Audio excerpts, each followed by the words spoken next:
your team can leave you, but you cannot leave yourself. You will always be with yourself. Then in the end, in this case, your team is more free than yourself. Then until the day that you don't realize that you are in conflict with yourself and that you are the only one who has the power to change yourself, you are going to be in a terrible, sad situation. And that self-realization is not easy. Hi, I am Sophie, and this is the Rise and Play podcast. In the show, I sit down with influential thought leaders in the gaming industry to deconstruct how they create the best teams and company cultures in order to create the best games. Speaking to hundreds of game executives in the show, I have identified recurring patterns and mistakes that we all make in our leadership journey. Do you have to go through the same hurdles and make the same mistakes to learn too? You are not alone in this journey, and hopefully you can learn from a diverse range of seasoned leaders who already walked the talk. Every episode brings actionable insights and case studies that will help you improve your management skills, self-awareness, and empathic communication. Becoming a better leader starts with becoming a better human. Are you ready to unlock your full potential in life and business? Let's begin.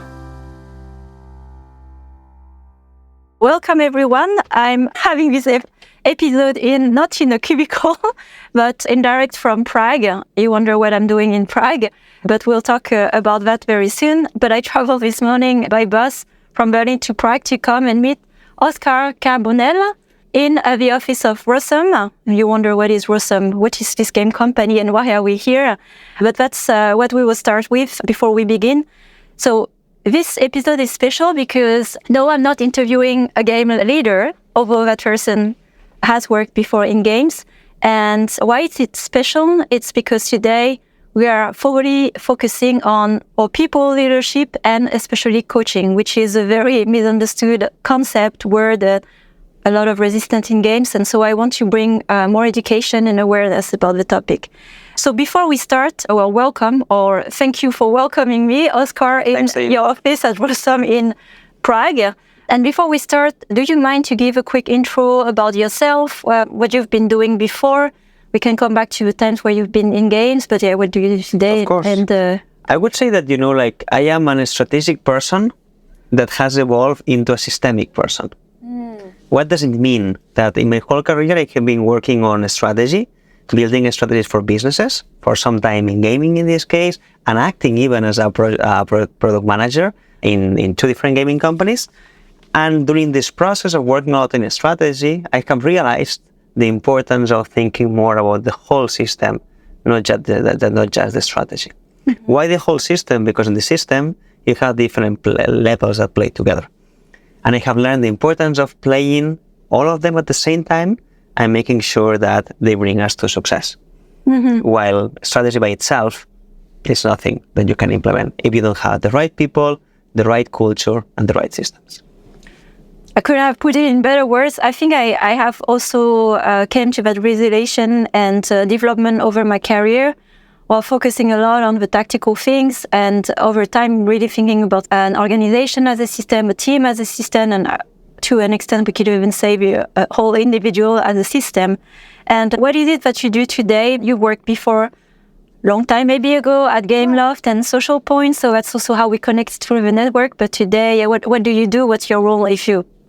It was like 6 years ago, more or less. I worked 2 years at Social Point and 1 year at Gameloft. And at Social Point, I entered to do strategic analysis and consulting. And then I moved into product. I was the product manager in the Facebook games, and later on the live ops managers in Dragon City. And after 2 amazing years, intense years also, in this case, I decided to move to Gameloft to a much more global position. And I was traveling all around the world to different studios that Gameloft had, trying to help teams to be much more customer-centric, understand better the product, and build the right strategies.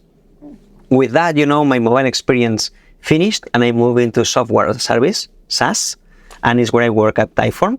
That it's a company that what it does is to collect data through amazing experiences. In this case, I was there for 4 years as a strategy leader, and then I became chief of staff.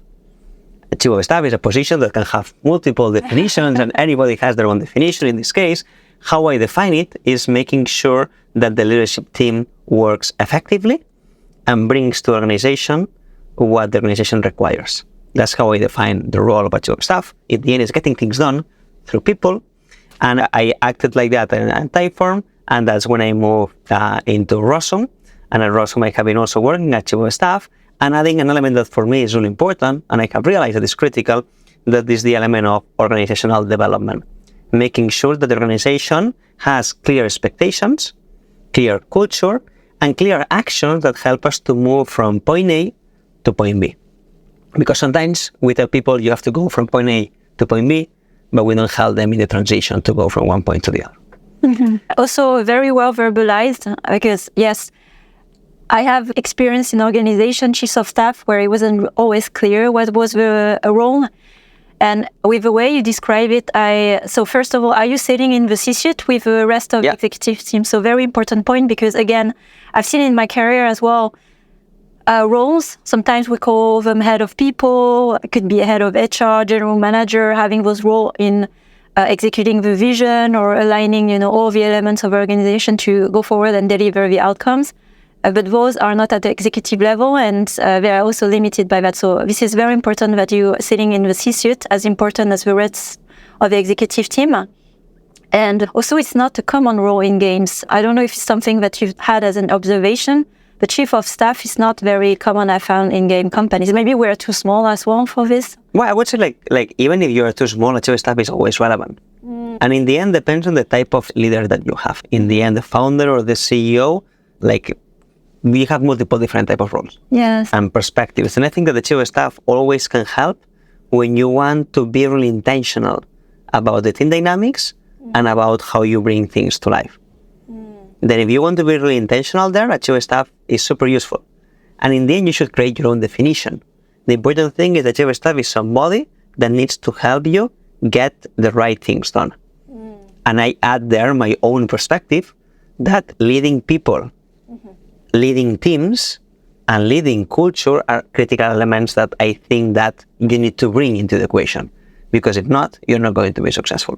That's why when I define my own chief of staff position, I bring them into the definition. The big difference between a COO and a chief of staff is the chief of staff usually don't have people reporting to him, her, and the COO usually has departments reporting to them.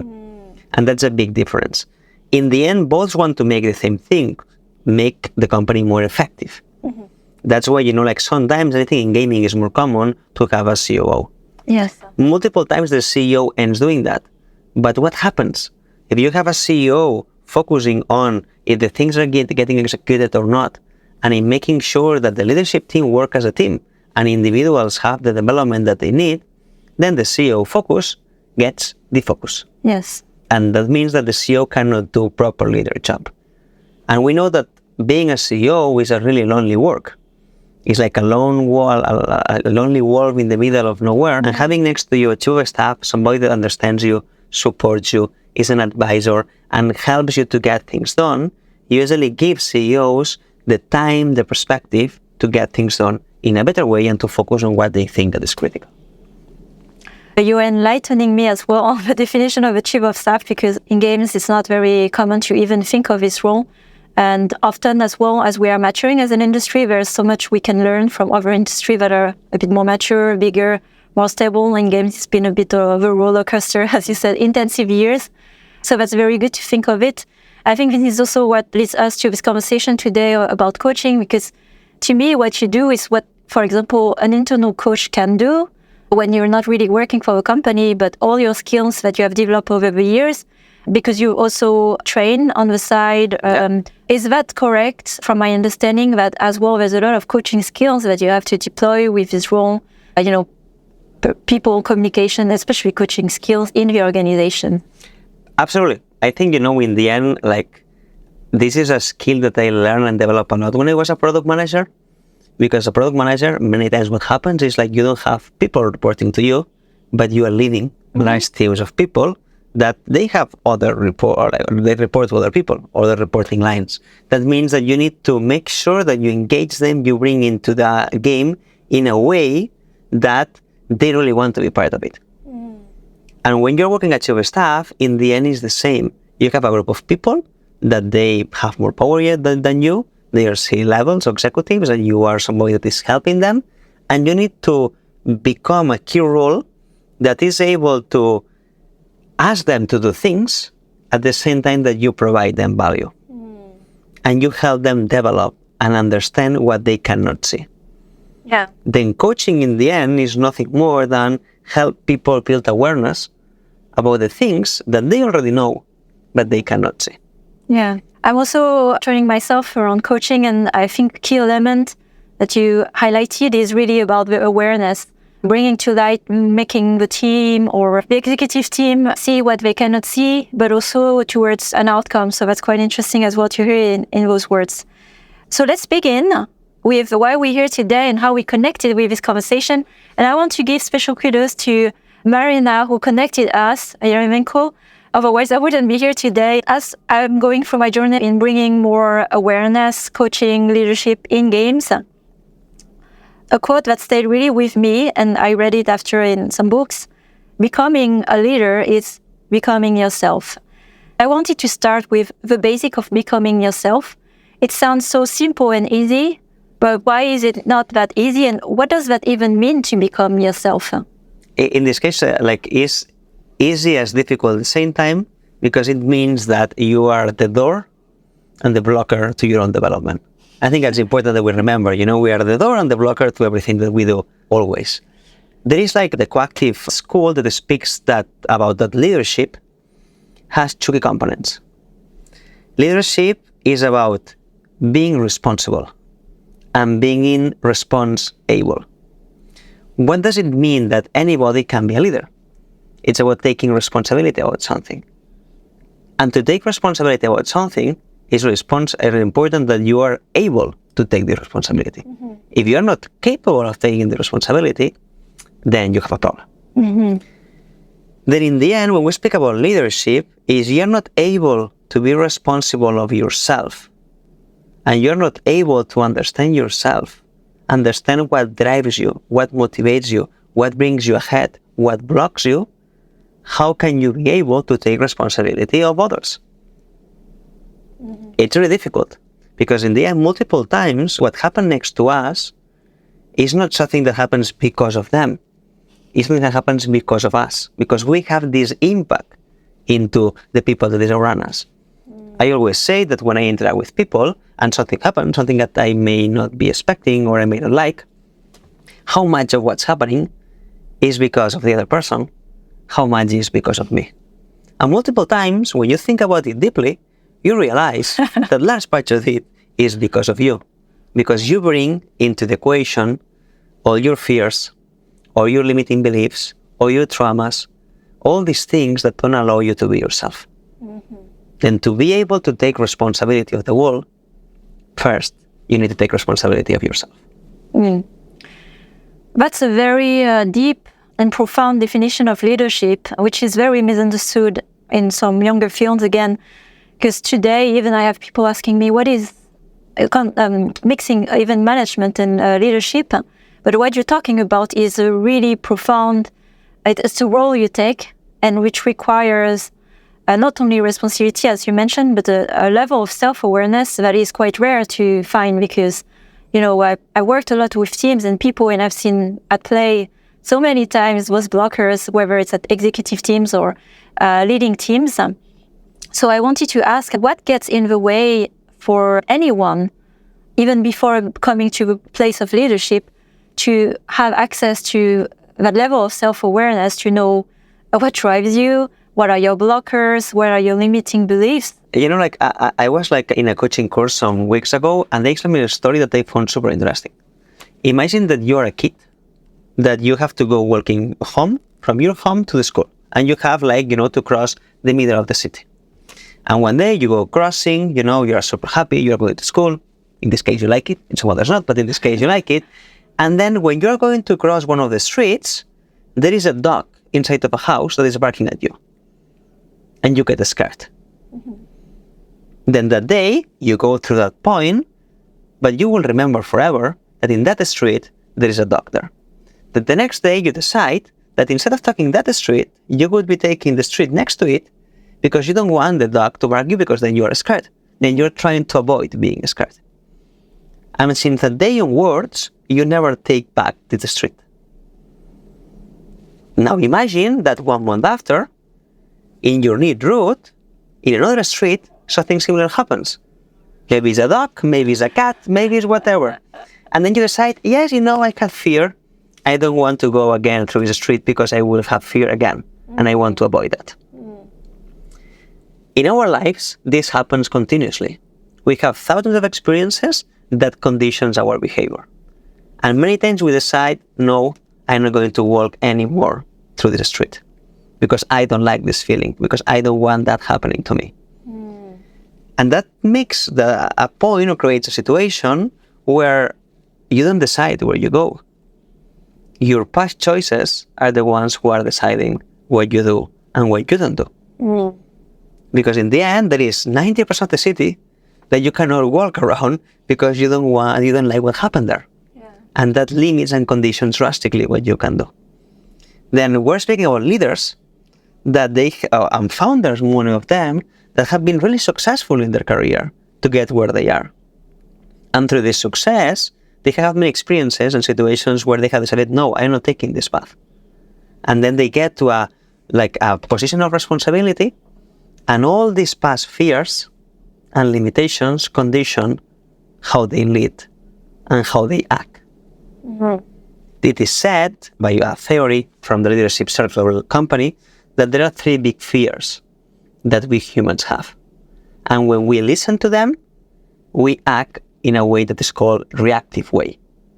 Like when an animal attacks you, you act instinctively, you react. And reaction is based on fear. Mm-hmm.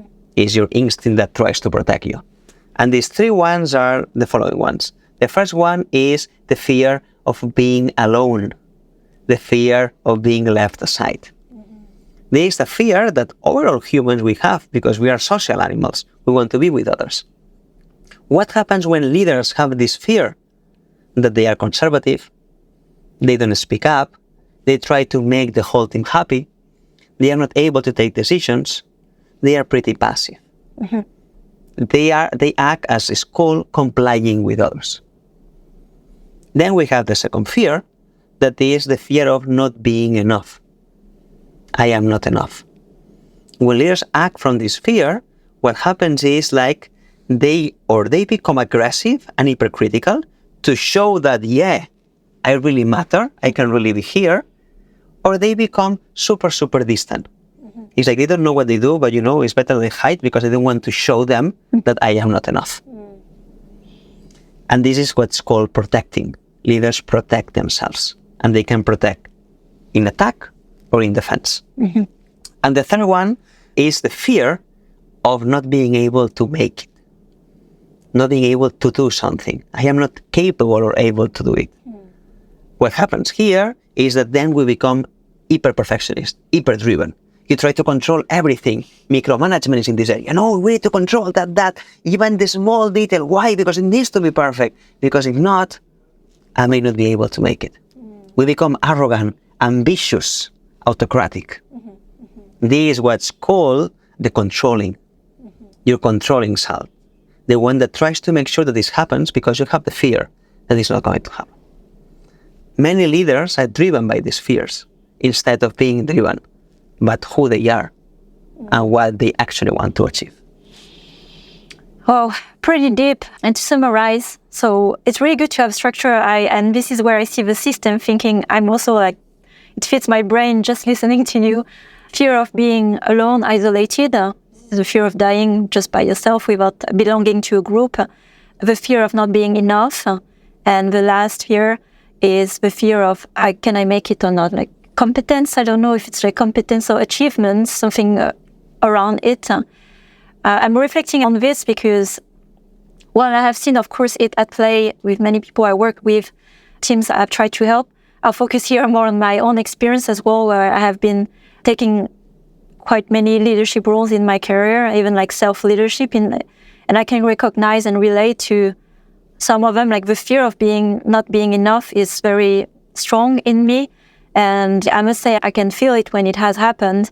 And back to the self-awareness, sometimes I've acted trying to, I would say, not put myself out there or not trying to be present, come with an initiative because there's the fear of not being enough, or it's overdoing it because I had to prove that I am enough.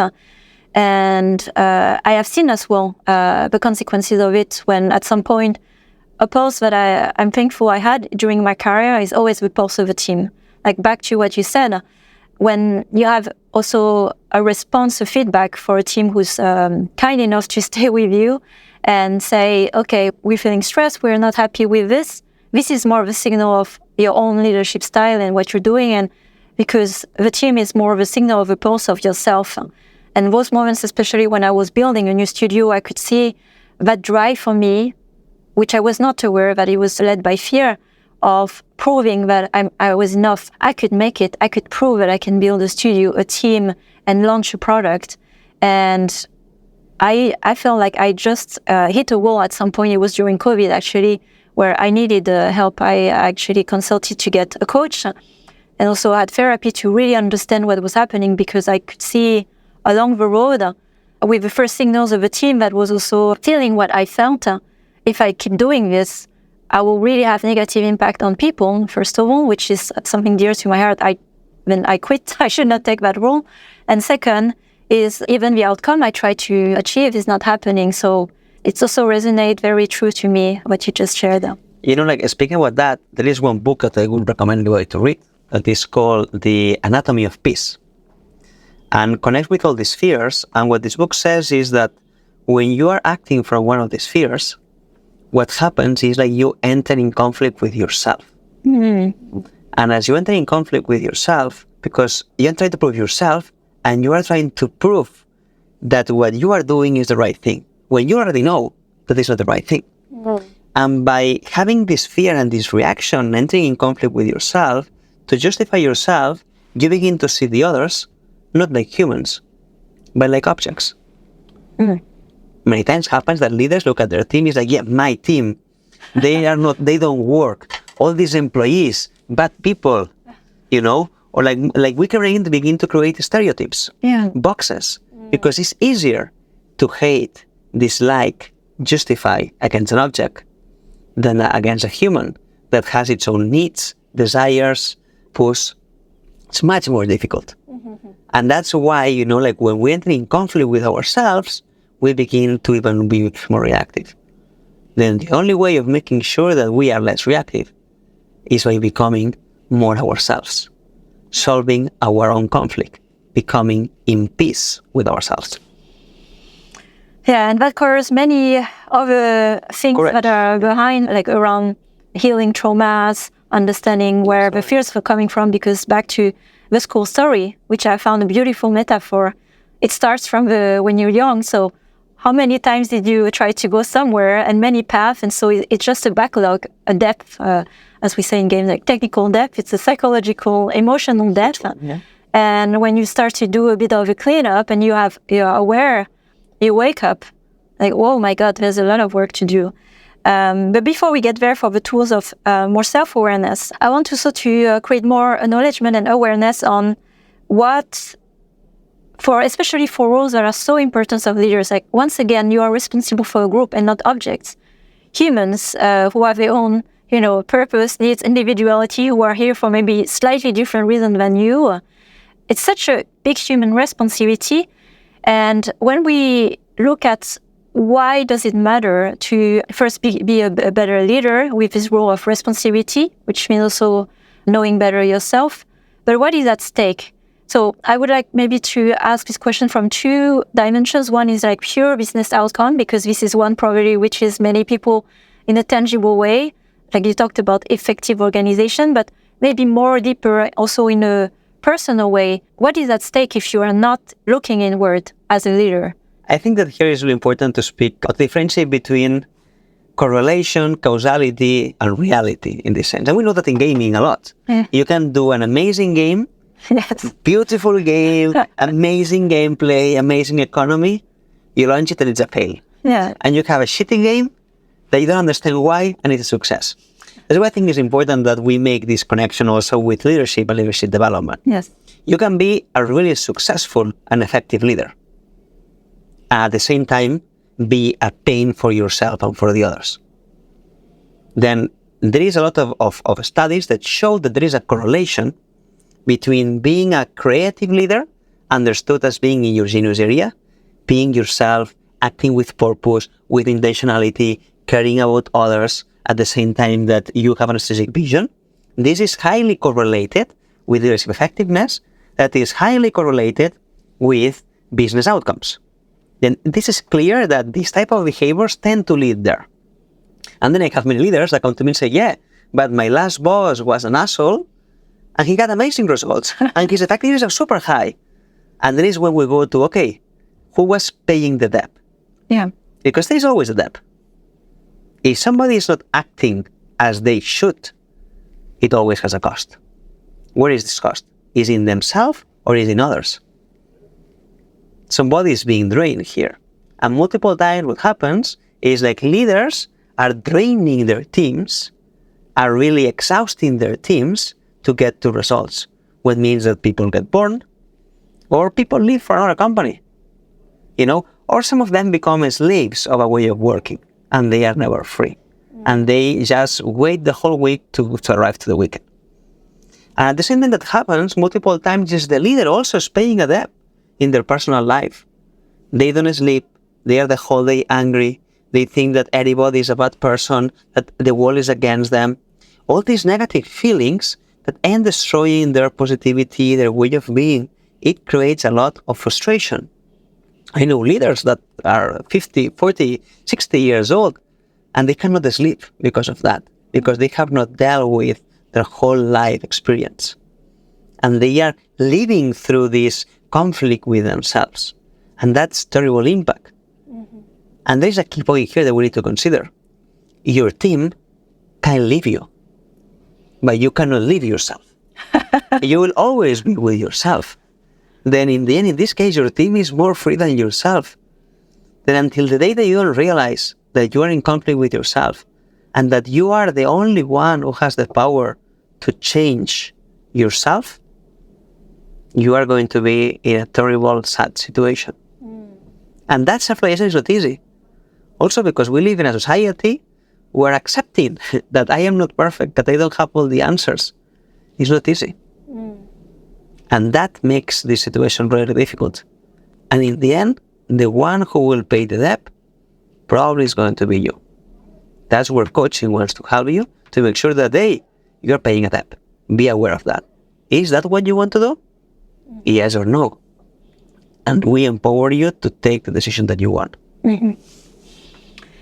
Yeah, that's very powerful about the debt, and especially on yourself, because one that really resonated with me, you can't leave yourself. And I can see, having also coached more in a team setup, I have seen it as well, and I could feel it for myself, a level of shame, like with the darkest, deepest part of yourself, and looking away is not solving it, but it is with you in anything you do. So I think this is really the deeper work where we don't always measure the depth and the cost of it, but eventually, and I've been reading also a lot about the body trauma from Gabor Mate, the body keeps the score, like the lack of sleep, the stress that you carry in your body, it will translate in some physical way at some point later in your life. And at that point, it's not too late, but it's already a bit too late to act. So it's like getting also early. And why I'm doing the whole content on Rise and Play Leadership, to create awareness.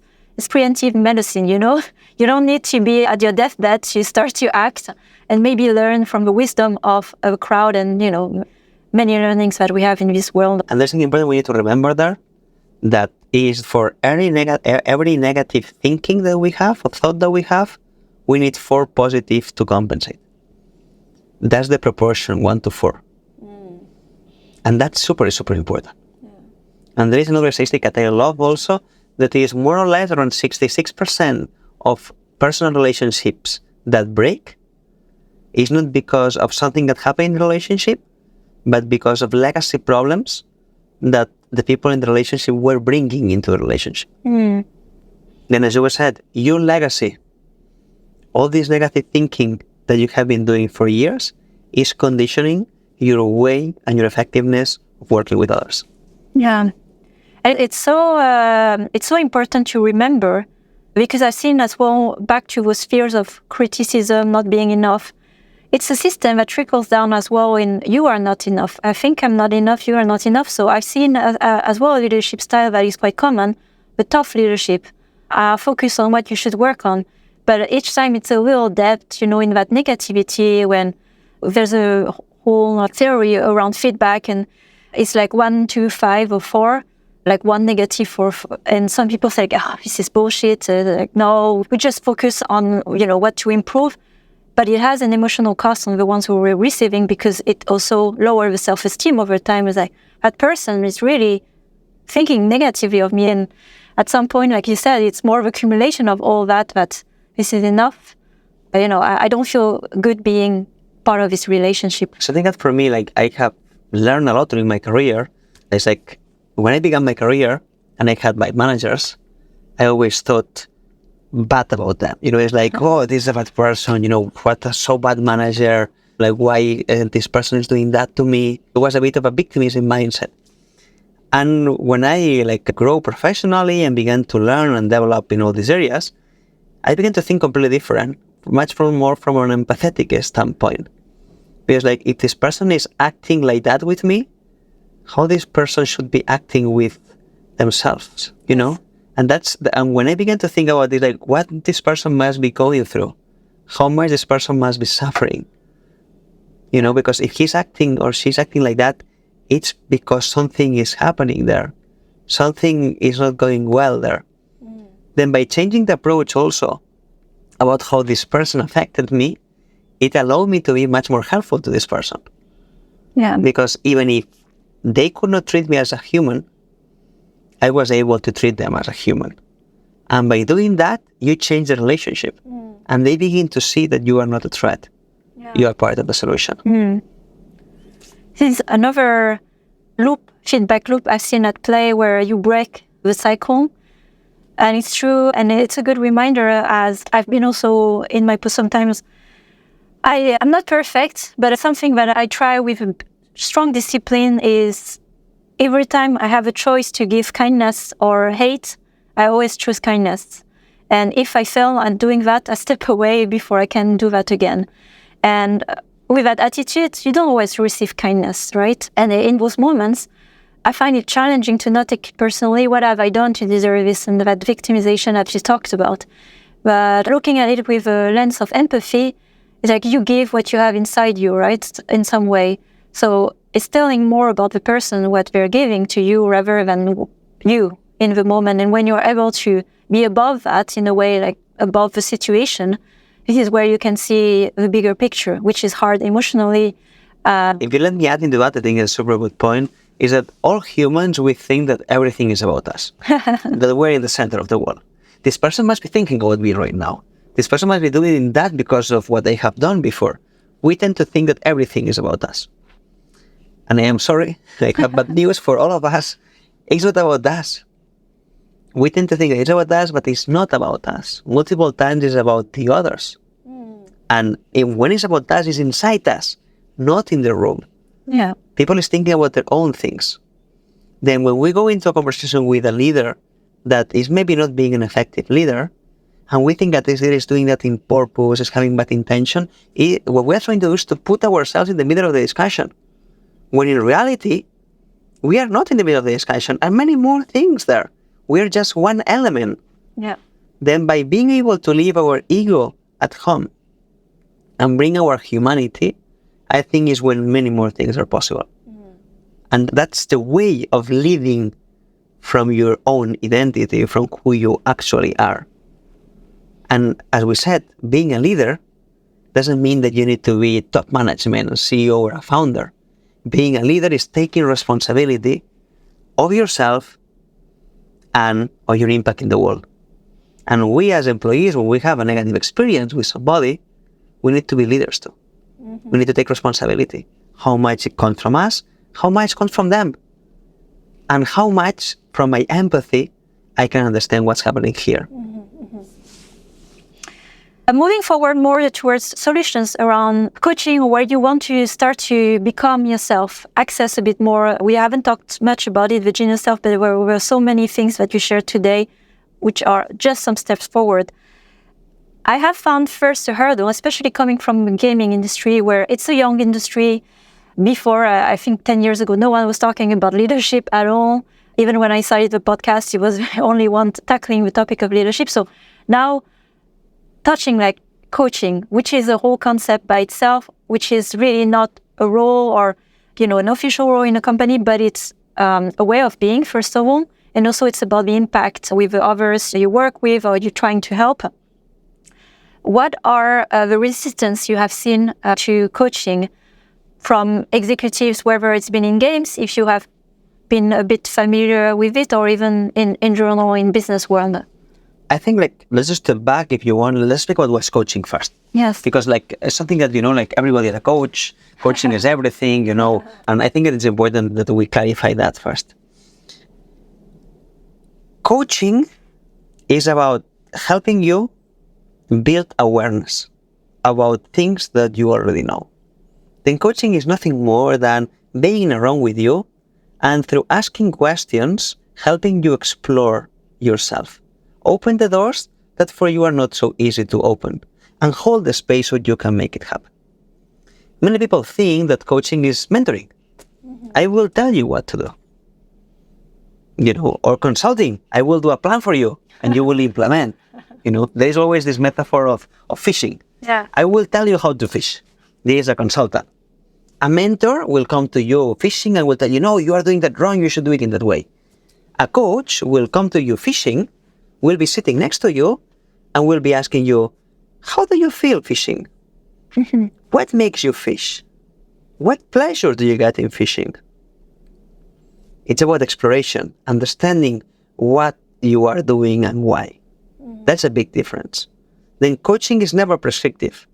If people go to coaching expecting to get answers from somebody else, that's not going to happen. Mm-hmm. Coaching is about finding your own answers. Because in the philosophy of coaching, of coactive coaching, we deeply believe that people are complete, creative, and full of resources. What means that they have all the answers that they need. Of course, sometimes we need training, we need to develop ourselves. But we have our own convictions, we have our own beliefs. And coaching doesn't want to change that. Mm-hmm. Wants that to lead your life. It's about making sure that you lead from your purpose, from your intentionality, from your authenticity. That's what coaching wants to take up. Mm-hmm. What happens multiple times? That you go to a leader and you begin to ask them questions. It's like, why are you asking me how I feel? Yes, I know. Why are you asking me what I want to do? What are you asking me all these shitty questions? Well, it's because my job is to tell you what to do. They expect more a consultant or a mentor, and that creates a big blocker. Mm-hmm. Until they begin to realize that they don't know the answer, or that they know, and they are scared to open that door. Mm. And the day that they open one of these doors and discover that there is so much savviness and information there is when their life changes drastically. Mm. That's the why coaching can be transformational. Because coaching wants you to explore exactly who you are. Each of us, we are in the amazing individuals, unique individuals. Mm. And each of us, we want to have a specific contribution to the world. Wouldn't it be amazing that all of us, we can be authentic and act in the world how we would like to act? That's coaching. And for me, that's an important point. Then, for the leaders that I have found in my career, multiple of them are blocked on this concept of give me an answer. Mm. I want an answer. Because, hey, I have hired you. I am hiring a coach. I'm paying a lot of money to you. Why are you asking questions to me? You should not be asking me questions. I am paying you to ask me questions. That's something that happens a lot. Mm. So it's a lack also of education in a way of understanding, and in a way, as well, being in a position of leadership and control, I can understand being the devil's advocate of my own thinking here, because it took me a while before I would pay for a coach personally as well from my own pocket. and then later as well, therapists, like any kind of help discovery, is you pay for an outcome and a solution. So it's an odd idea. It's like, I have access to all the answers I have in me, so why am I going to pay someone to give me access to my own answer? I know everything, so there's also a bit of arrogance. I know what I need to know about myself. So there's also a lack of what I don't know, I don't know. I don't know if you've seen that. Yeah, a lot. And let me use an example of a coaching exercise that I love. It's a coaching exercise that is called using the other as a mirror to yourself. Then you put two people, like where you and me we are right now, and imagine that we had a coach here. I will act as the coach, but imagine the coach is here, and ask you, Sophie, what's the thing about Oscar that you don't like? And imagine that you would say, that he is pedantic or he speaks too much, Then the coach would say, nice, thank you. Stay with this concept. Oscar, get out of the picture. Sophie, what does tell you that you think that Oscar is pedantic about yourself? And then you begin to explore.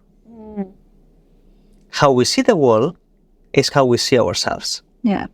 And what we tend to like and dislike in others is what we tend to like and dislike over ourselves. That's why, we have all the answers.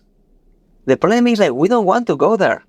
We are the kid that said that, no, that door, I don't want to go. That street, I don't want to go in that street.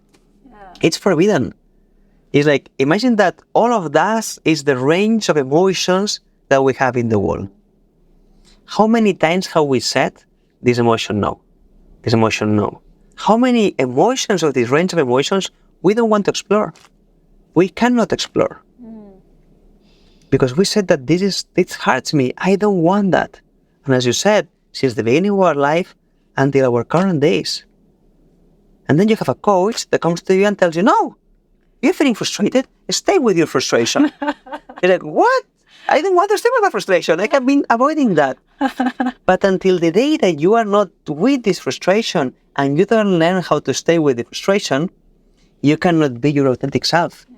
Because a part of you has to be frustrated and is frustrated. Then how can you talk with your frustrated part if you don't want to listen to it? It's impossible. It's impossible. Then the day that you begin to explore the whole range of emotions in its totality, it's when you become your authentic self.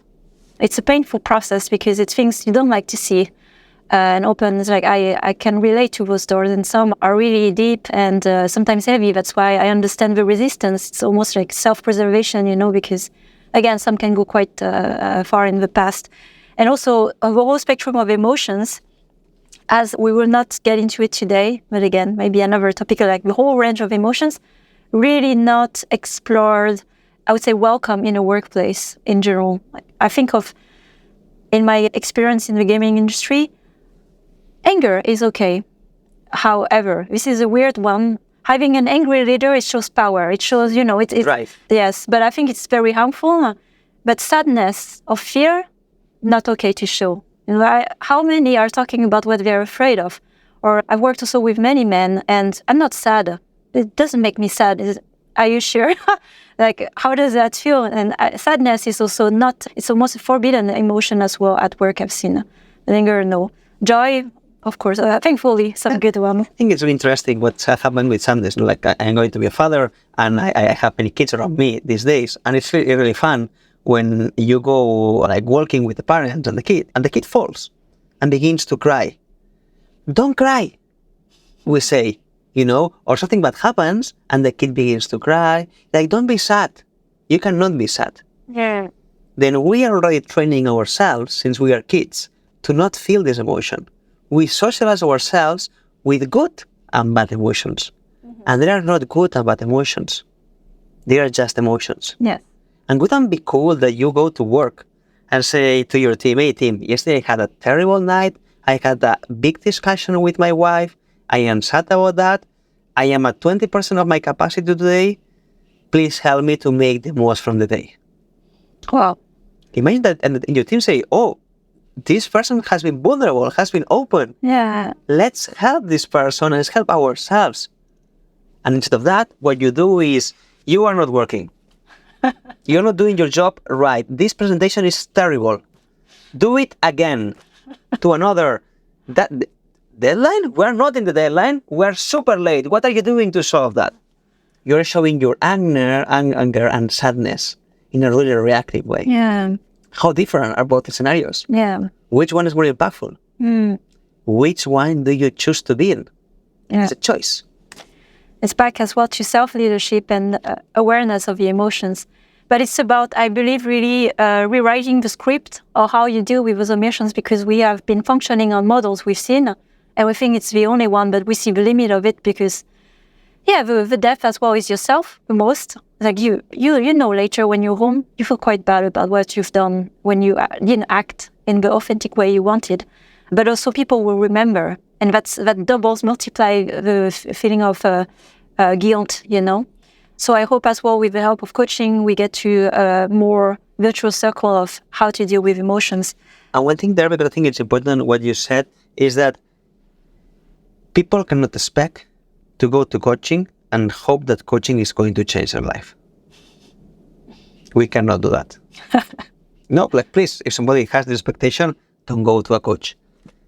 Coaching is just going to change your life if you are willing to commit to change yourself. And that's really important, because the change comes from you. Then you're not going to go to a coach and your plans are going to be solved from one day to another. It's going to be painful. It's going to be difficult. It's going to be fun.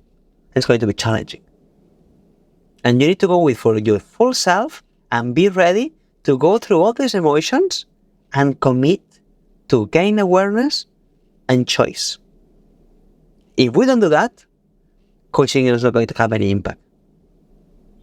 And that's a good reminder, and also closing for a discussion today, because it's really scratching the surface of coaching, because there's much more, of course, to discuss about. But I think here today the intentions was awareness, which I hope we have achieved, just bringing a bit more information of what coaching is and what it is not.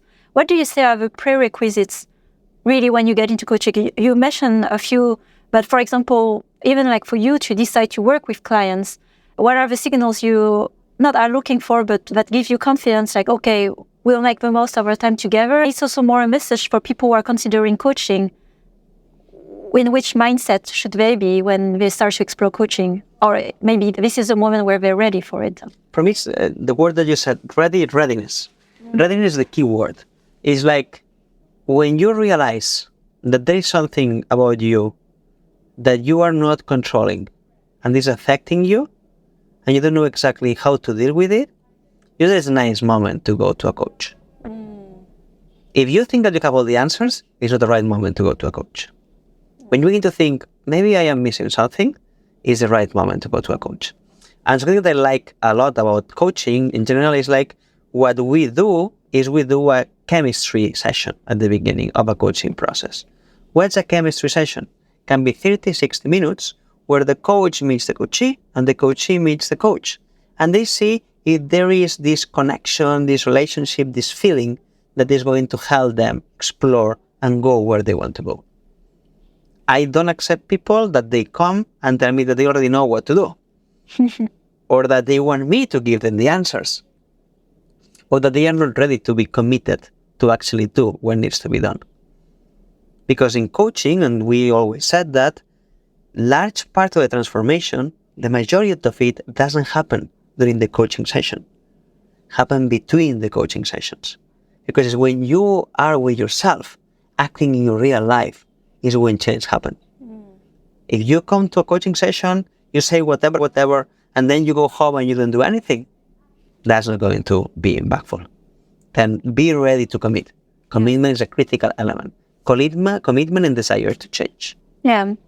So I think this is touching on awareness that you know something's not working, and then you're really highly motivated to do something about it as you come with that mindset. As we have the last minutes to close, one last thing I wanted to ask, for someone who doesn't have a coach today, but want just to know a little more about themselves and maybe try to answer for themselves, are they ready or not? Because, when you start to contact a coach, you don't even know someone or it's a certain budget. what is a small baby step that you can begin with to know yourself better? What I would say first is that if you're already asking about yourself these questions, that means that probably you are ready to go to a coaching process. Then I think it's an important thing. What I would say is like something that I think it's really interesting in coaching that can help you when you're in this process is to explore what gives you joy. And there are 3 things that I think that people could do. Try to write down what we call their life purpose. What's the impact that they want to have in the world? And there is a simple sentence to make it happen. It's something like, I am the person, whatever, that wants to have this impact. Think about that, who you are and what impact you want to have in the world. Because that will already give you direction. A coach can help you to go much more in depth to explore it. But if you already have some questions and you want to see if you have this answer, try to write it down. Then also think about when you are really successful, when you are really sure about your decisions, when you are really, really making an impact, who you actually are. Which part of you is more present? This is what we call the leader within. The part of yourself that accepts yourself by who you are and has the authority to take the right decisions. And finally, the third element that I think is super important is values. What are the deepest beliefs and values that you have that shape and lead your life? If you have clear, more or less, what you want to achieve in your life, which impact you want to have, which is the part of you that really matters, and know what is important for you, and you know your deepest beliefs and values, through these 3 elements, you can already deal with many complexities of the world and begin to change yourself. I want to be mindful of the time for all of us today. I would have so many questions, but that will be out of this podcast. Thanks a lot, Oscar. It was a pleasure. And I felt as well, I don't know if it was coaching, but I felt highly inspired by many things that resonated with me. And I'm sure we'll have quite some impact out of this room and conversation today. So thanks so much for having me here today. Thanks to you. The pleasure is mine. I'm super happy to be here. Thank you for inviting me. Thank you, Oscar. Thanks for listening to this latest episode of the Rise and Play podcast. I am growing a community of conscious leaders across the industry and beyond. If you want to join this movement, please share the podcast with other conscious leaders because we have so much more we can learn from each other. If you've enjoyed this episode, please follow and rate the show on Spotify or your other favorite podcast platform.